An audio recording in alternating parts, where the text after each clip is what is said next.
Hello, my name is Beck. Welcome to a reading vlog. I am doing the reading rush this week. It's like a readathon with a time limit and a bunch of challenges. Challenges are kind of optional, but I'm trying to do a couple here and there when I can. But mostly my goal for this vlog or this readathon in general is to read books that I already own and to try and knock down my TBR pile. So, unfortunately, before this readathon even started, I had a couple of days in between because I finished The Way of Kings by Brandon Sanderson in a previous vlog, and then I had a couple of days before this one started, so I was like, I'm gonna start a couple of books that I have on this reading pile to see if I like them or not. And it turned out that I didn't. So my TBR video is going to vary from this video because I thought I would be reading a bunch of stuff and I'm not reading some of it. So the things that I DNF'd are Holding Up the Universe by Jennifer Niven. And I was reading this for the read a book starting with the word the prompt, and I was like, doesn't really fit, but it's got Holding Up the Universe, so I slotted it in anyway. And it just didn't hit the same vibe that All the Bright Places hit for me, because I did like that book, even though it has been discussed that it romanticizes mental illness. This was a bit of a problem in a different way, in the sense that our main character, the whole shtick about her is that she was so morbidly obese a couple of years ago that she had to literally be cut out of her house and hoisted by a crane, which sounds ridiculous, but I was like, okay, for a random premise for a YA book, I'll go with it. Fine, I'll suspend my disbelief. But I got like 270 pages into this, and the main character just kept on getting bullied for how overweight she was, even though she's gone through all of these exercise programs and these diet programs and counselling. That was the only thing that was a good thing in this book. Counselling was talked about in a very positive way. She just kept getting called fat, and then I googled it because I function in kilograms and centimeters, and that's different to America. And so I googled what 120 pounds was going to be, and it's 54 kilos. And that's a normal weight, a very healthy normal weight for a teenager, especially of her height. So the fact that she was getting bullied for being fat was just, okay, I DNF'd this. I felt like I was living in the Twilight Zone when I googled that, so this is off my TBR, unfortunately, so I DNF'd that. And then the next book is The Natural Way of Things, and I put this in the prompt for that as well. And I got 50 pages into this and I'm not gelling with the writing style. It has a couple of different women in the start, and it's like a Australian Handmaid's Tale, I think, but it hasn't really kicked off in that kind of sense yet. I haven't read The Handmaid's Tale, but I kind of know the premise. And it was going down that road. It was a little bit dark, but I wasn't connecting to the voices of the girls, so I DNF'd this as well. I thought it was going to be amazing, and I think that's my problem, because I thought the previous book was going to be pretty great as well. So 2 books off my TBR, and I didn't even have to read them. However, this is what I came here for. So these are the books that I have left over that I want to read. Obviously this isn't my entire TBR that I own, but it's my TBR specific for the readathon. So I think the first challenge is to read the first book you touch, and if I'm holding them up it means that I'm touching a monster call, so maybe I'll just start with that one and get a really sad one out of the way, because I'm imagining that it's going to be quite upsetting in the way it explores grief and terminal illness. So the next ones I want to pick up are the manga on the top, because I think they'll be the fastest, and then I will go down to the 2 Love Australian YA books that are contemporary, so I think they'll be pretty quick. In addition to these, I don't plan on necessarily clocking it for this readathon, but I thought I'd bring it up because I'm listening to it anyway. I'm listening to An Absolutely Remarkable Thing, the sequel by Hank Green, so A Beautifully Foolish Endeavour.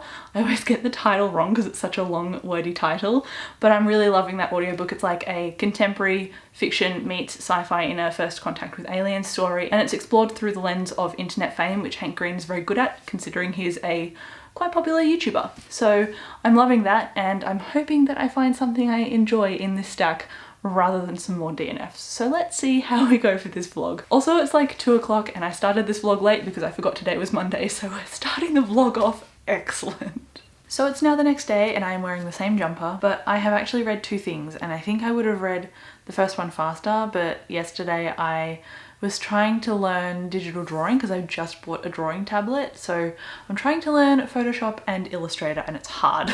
So I was doing that most of the afternoon and evening, but I did pick up A Monster Calls and I managed to finish it today. So I gave this 4 out of 5 stars. If you haven't heard of it before, I hesitate to describe too much about what it actually is about because it's so short. It's like not even 300 pages long, and so I'm only going to give like a brief summary.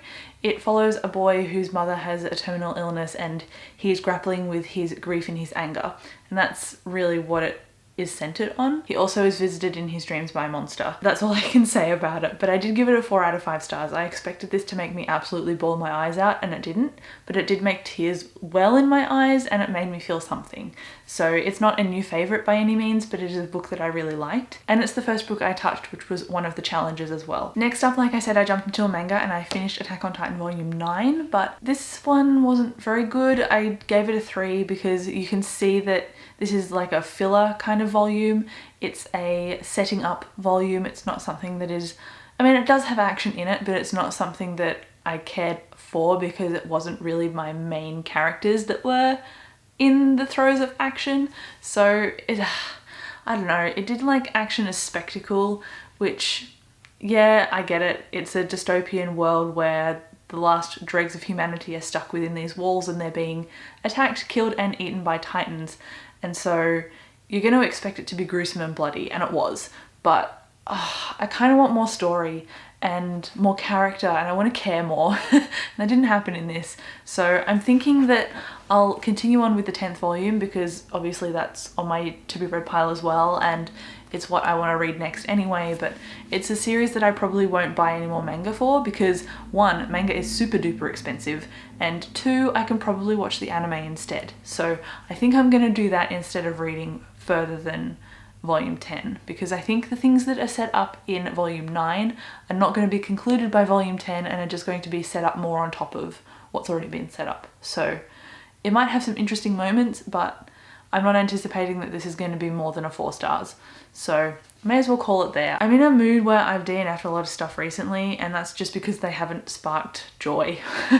And I think I'm in a bit of a meh kind of reading slump maybe. Or maybe I'm just not reading stuff that I'm obsessed with, because I'm really excited to read Words of Radiance, the second Stormlight book.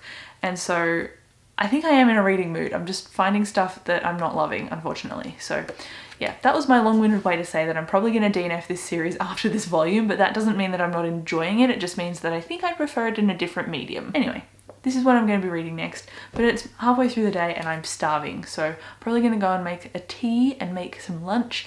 And there was a vlog challenge to make some tea, but I can't be bothered taking my camera and stuff downstairs, so I don't think I'm going to do that challenge. So it's now just after 5 and I can report that I've finished Fruits Basket, which means I've finished 3 volumes of manga, which includes this, and then also a Monster Calls, which is like a short novel with pictures and illustrations. Now I only have my 2 actual novels left, so not intimidating whatsoever. I should go back into talking about Fruits Basket because this is a series that I love, and this volume delved into backstories of a couple of characters. I can't really say specifically who except Yuki, and Yuki is one of the main 3-ish characters that you get introduced to at the start, so you really get to delve deeply into his emotional state in this book, or in this volume, and I really liked seeing that depth of character.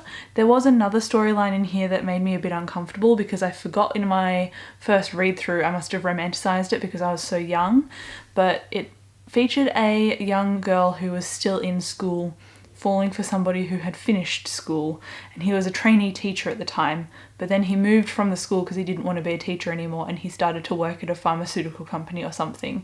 So I'm assuming he was young, but still he was probably dating a minor at the time. So it's like, bit uncomfortable, not ideal. It's just an archetype I think that's in romance, the older guy, so I guess that's why I romanticized it when I first read it. But that's the only thing that I'm like, about this volume. The rest of it I really liked. There is a lot of familial and emotional abuse in these books, so if that is upsetting for you, then probably stick clear of these, but I love how the love and the honesty and the friendships in this flourish when the characters find stuff out about each other and when things are revealed. I love it so much, and some of my favourite characters got airtime in this volume, which I really liked as well. So anyway, I gave this 4 out of 5 stars. I could have easily given it a 3.5 based on what I said about one of the plots in here, but I'm giving it a 4 because what I did read I really enjoyed and I liked seeing the backstories. But now I have the 2 actual novels, so these are both young adult contemporary books, and I think Okay, maybe I should look at which one has the least amount of pages and kind of work my way up, because I started with my most intimidating one first, and Monster Calls, I thought it was going to emotionally destroy me, and it didn't. I mean, I felt something obviously, but you know, it didn't absolutely make me catatonic with pain. Right, there's only 316 pages in here, and there are 388 in here, so it looks like, I thought I was going to read Valentine next, but it looks like I'm going to read A Shadow's Breath next. And I only know that this is about two teenagers who are in a car accident, and there are flashbacks in time to when they're talking and getting to know each other, maybe in a relationship before the car accident, and then there's during the car accident. I don't really know what happens to both of them. Their names are Tessa and Nick, and it says they are trapped in the car after a corner is taken too fast. So that it looks like they're injured and stranded in the wilderness. That's it. So it seems like a survival plus flashback scenario. So hopefully I end up really liking it, but we'll see what happens, because I don't usually read contemporary. So I'm just hoping that I like both of these. This one actually isn't fully a contemporary. It's like urban fantasy, I guess, because I think it has fae in it. So someone downstairs is making a cake and it's very loud. So I think I need to go now. I was going to go, but then I realized I forgot to mention something at the start of this video, and that was when I was telling you about the books that I DNF'd, which means did not finish. It's basically just stop reading them, pretty self-explanatory. I talked about Holding Up the Universe and The Natural Way of Things, and The Natural Way of Things wasn't on my initial to be read video, but it was a book that's on my just to be read pile in general. I mean, it's not anymore, but it was, and it fitted the prompt, so I thought why not include it in a readathon. But the book that I didn't mention that was in my to be read video and is not in this vlog is A Town Called Dust by Justin Woolley, and it's a Australian young adult dystopian book. I think it's got zombies in it as well. I mean, it seemed to from the first like 15 to 20 pages I read. Unfortunately, I couldn't connect with the writing style for that book, so I ended up not finishing it and just DNFing it straight away, because if you don't gel with the writing style, why bother dragging yourself through an entire book? So I didn't end up finishing it, obviously, and I had its sequel as well, and I've taken it out. So if you see any of my TBR videos in the future and I'm pulling stuff out of my TBR jar, it's still in there because I haven't fished in there to get it out, but yeah, I don't own it anymore, so I won't be reading it. Hello, it's now Wednesday, and this update is going to be a little bit of a nothing update, because yesterday I didn't vlog in the evening because it was me and Dave's 7-year anniversary last night, so we just watched Spirited Away, got Japanese takeout for dinner and relaxed. But now I'm back into trying to read again. I think I'm losing a bit of momentum because I'm feeling a bit meh today, but I did read 40 pages of A Shadow's Breath, so I'm hoping to get either close to the end or to finish this today.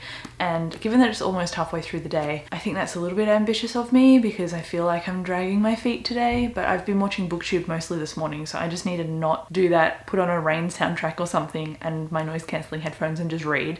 So I'm gonna try and finish this today because I want to start Valentine, but then I've got a couple of days where I'm going home and then I'll be coming back again, so the vlog is probably going to drop out until, you know, probably Friday, maybe this weekend, because I don't like taking my camera home. I think if I finish my reading pile early, I'm gonna just start Words of Radiance because I really want to reread that, and I've been holding off because I knew that the reading rush was going to happen. But if I get through all of my books, then there's not really anything holding me back.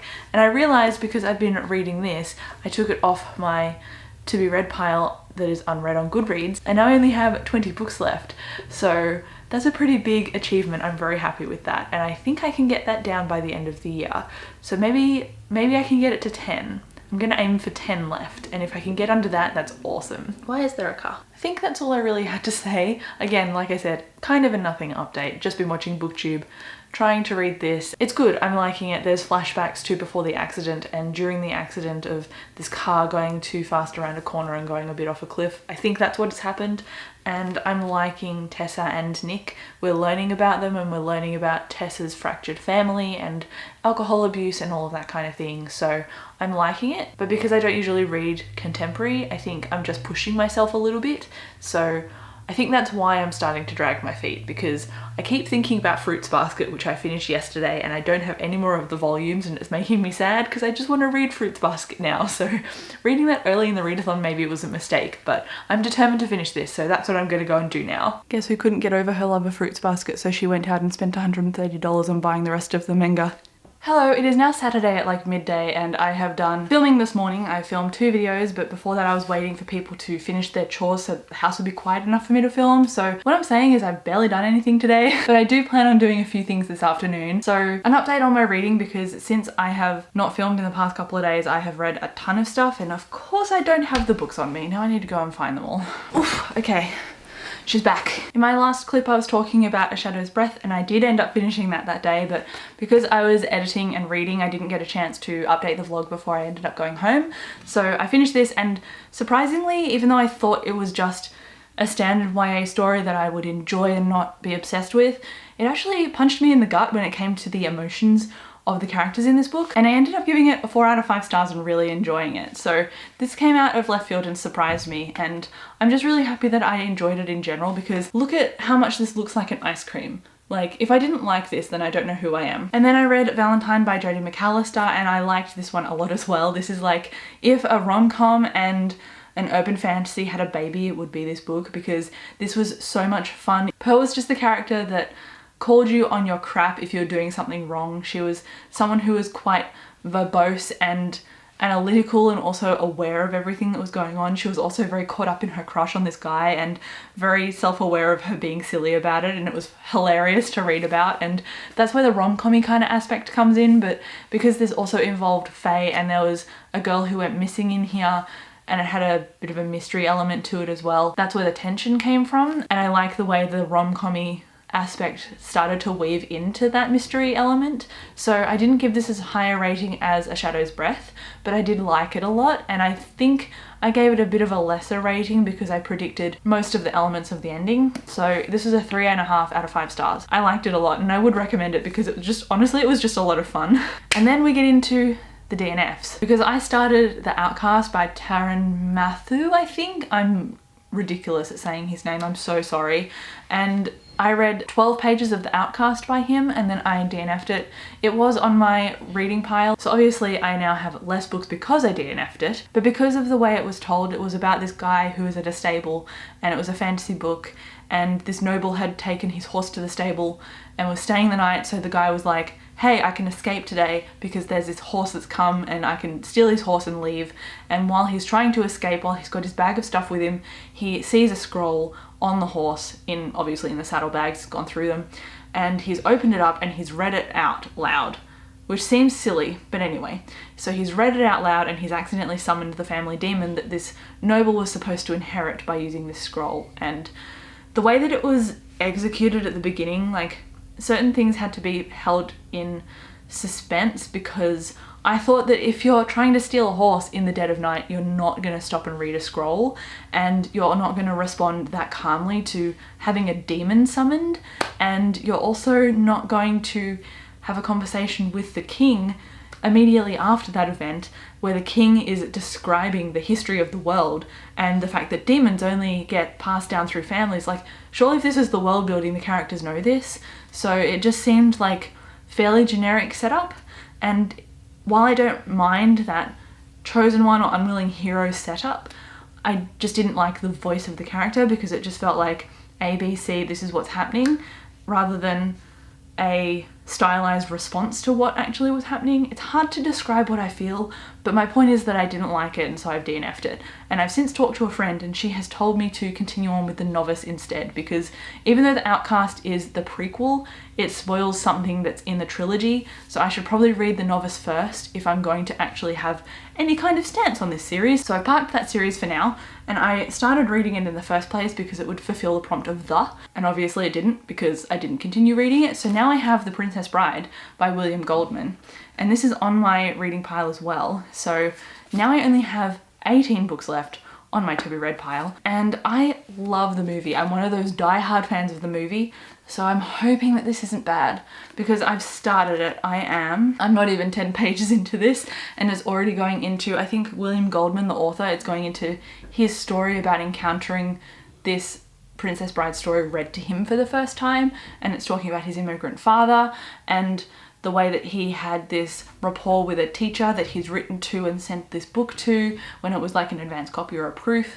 And I think I don't care about the writer, I care about the Princess Bride story. And I think that's what the movie did so well. It didn't dwell too much in the present, it dwelled a lot in the story. So I think I just need to push through and see if I'll like it, because I actually don't mind the writing style so far. So that's not going to be something that holds me back, but I don't care about the preamble before the story starts, if that makes sense. And also I realized I haven't really talked about the reading challenges for this readathon, which is like kind of the key parts of the readathon, but I've been ignoring so that I can favour my to be read pile, whether it meets the challenges or not. But one of the challenges is to read a book entirely outside your house.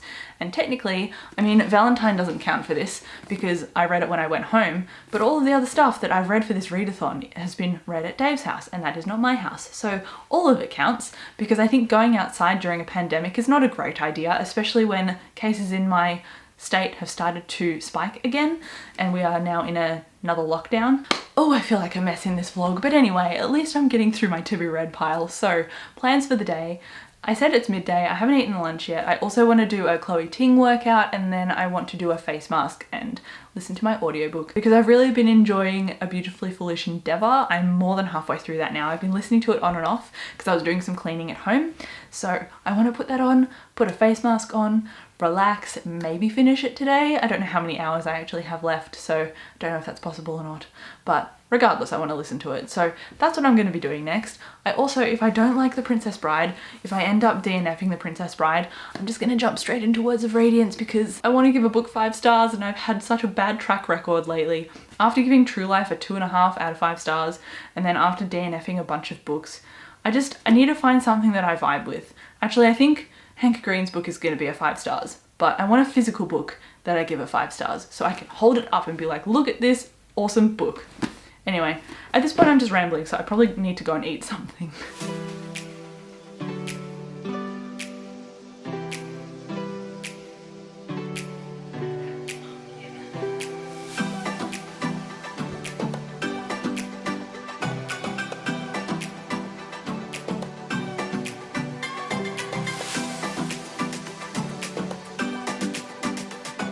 What gets me is that I'm so pale that this face mask doesn't look like it's a face mask. It just looks like someone has airbrushed my face in real time.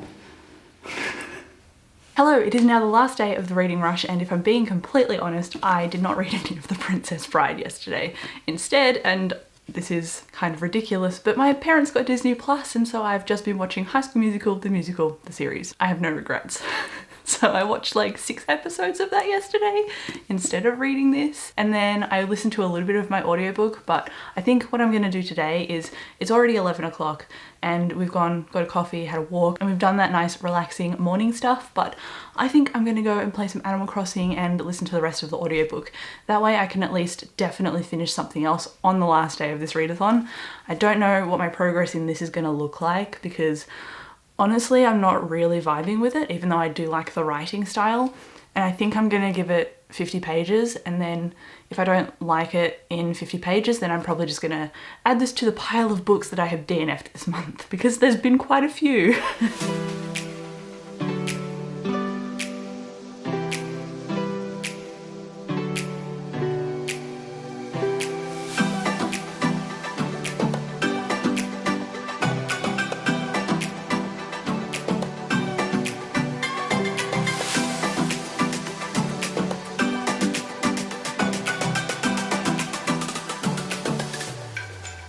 It's now a bit later, it's 2 o'clock, and I finished an absolutely remarkable, I always call it the first book, A Beautifully Foolish Endeavour. I just finished it and I absolutely loved it. I love the themes in here and how deeply they tied to the characters, and I love that it was about power and the economy and money, but it was also about internet fame and how that warps people, and that people ultimately are flawed, and all of the characters were flawed in their own way, but they also had their own strengths, and that's why they work together. It honestly has become one of my favourite books this year, and I don't know why that's a surprise to me, considering the first book made my favourites of 2019, but I loved it. And in the audiobook there's actually also an interview with Hank Green at the very end, and that was awesome to listen to as well, because it helps solidify more of your thoughts about how the themes played out in the book and how Hank Green had to grapple with those things, as well as writing character, and it was just really awesome. So if you haven't listened to the audiobook, I don't think it's available in the print format, so maybe go and try it out. But now, as for wrapping up the reading rush, I actually have a package that I got in the mail today, so I'm going to open that and then I'm going to talk about the challenges and the books I've read. Oh, if I can actually open this package.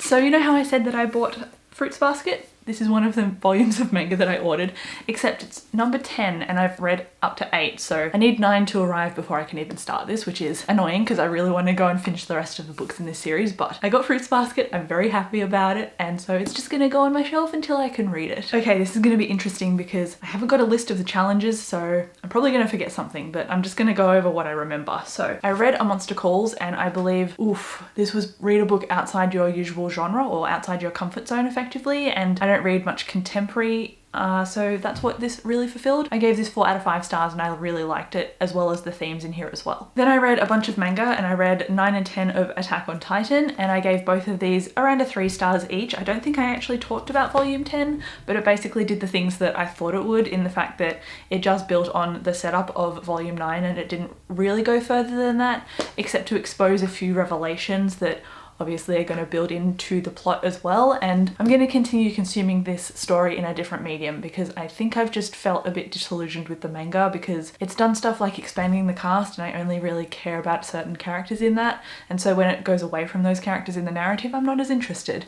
So I did like Attack on Titan up to this point. I'm not saying I don't like it, but I will try it in a different format and see how I feel about that instead. I don't think these were for a challenge. Oh no, they were. They were read a book that's not set on your continent, and so I read a couple of Australian young adult books. Obviously these are not set in Australia, so that counts.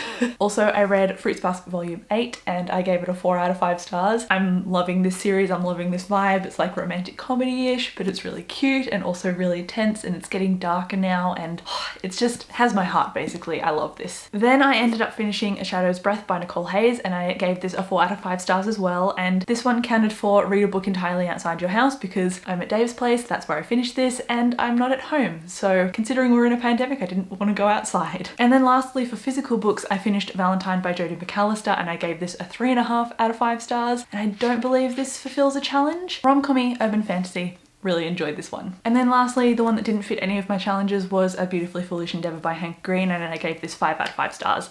And I'm very happy that I finished that because I've been dragging my feet on audiobooks just because it's hard to figure out when to listen to them because I'm not going on a work commute anymore, and that is naturally when I'd listen to them. So yeah, I clocked some hours in Animal Crossing to finish this audiobook, and I have no regrets basically. And then it kind of goes without saying that I didn't read The Princess Bride because I was playing Animal Crossing, so this remains at like 8 pages. I think that's how much I've read. Yeah, 9 pages. So I'm gonna try and read a little bit more of this obviously off camera now that this vlog is ending, so if it ends up in my next wrap up, you'll know that I either DNF'd it or if I finished it. So I'm just gonna leave that to future me to sort out. And I just remembered another challenge. This was read the first book you touch, and when I held up my TBR at the beginning of this video, this was on the bottom and it was the one I was holding up. There you go, that is what I have read for this readathon. That is the reading rush done for another year. If you participated, let me know down below. Let me know how many books you read. I personally have finished a ton of stuff, and so now I only have 18 books left on my unread pile of books, which is just incredible to me considering I used to have 205 and I'm now down to double digits. Thank you again so much for watching. I will chat to you in the comments, and I'll see you in my next video. Bye.